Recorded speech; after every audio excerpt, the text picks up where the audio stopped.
It's the first period of a Flyers game. He's trapezing through the stands, and a piercing voice won't stop beckoning him. "Gritty," a well-dressed woman yells in the high-pitched tone you might use to call a dog. "Gritty."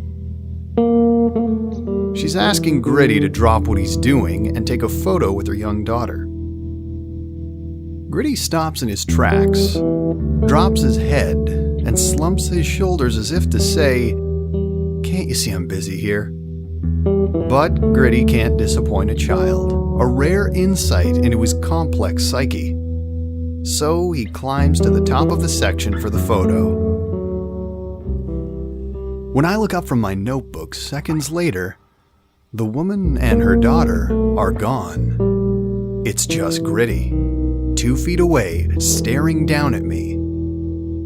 Gritty extends his 4-fingered hand, and I don't know what to do. Shake it?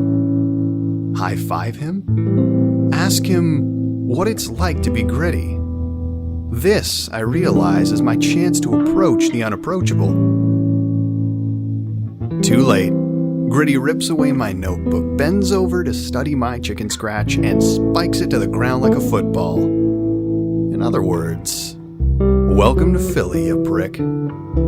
This is Gritty, at all times a social chameleon. He is exactly who he needs to be, exactly when he needs to be it. 1 minute, he's petting a child on the head like a kitten. The next, he's thrusting his oversized midsection toward a Washington Capitals fan in an unmistakable "screw you." Angry, then loving. Aggressive, then gentle. Gritty. And in Philly, sitting in his virtual throne at Wells Fargo Center, Gritty is God. He unabashedly speaks to Philadelphia in ways the Broad Street Bullies or Rocky Balboa never could. You say Philly residents can't correctly pronounce the word water. One look at Gritty says, F you, man, they're not trying to.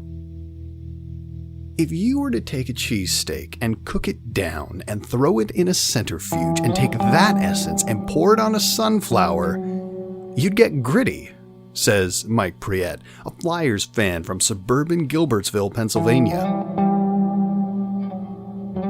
Before the game, Greg Koba, a sturdy 28-year-old with a reddish-orange beard and a season ticket package, walks to the center of a throng of fans encircling Gritty. Gritty lifts Koba's arm up like he's going to frisk him. Instead, Gritty turns Koba around and hugs him from behind, posing like Jack and Rose on the railing of the Titanic. The hardcore hockey fan walks away beaming from the intimate encounter, frantically trying to confirm his smirking buddy snapped a photo. He's exactly what Philadelphia is, Koba says. Everyone hated him at first, but guess what? Everyone hates Philadelphia at first, and now they all love us. And now everyone loves Gritty. Look at him. He's the best.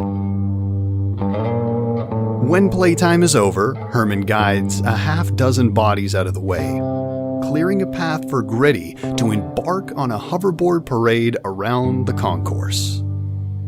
As Gritty speeds past, grown men shout his name and risk spilling their $12 beer to fumble with their phones for a photo.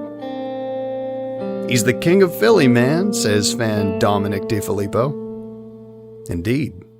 In October of 2018, the Philadelphia City Council passed a resolution welcoming Gritty as a icon of hope and resistance. Gritty may be a hideous monster, but he's our hideous monster, Councilwoman Helen Jim wrote in the 750-word resolution. Yet plenty of Flyers fans have never had an up-close encounter with Gritty. Many describe him as mysterious, and several children told me they're afraid of him. Weird. No. That's just Philly, says Brogan Garvey, a 25-year-old who lives in the trendy Manayunk neighborhood. People think he's A little bit creepy, she says. But I like it.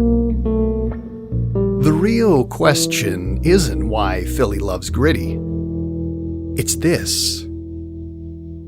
What the hell is wrong with the rest of you?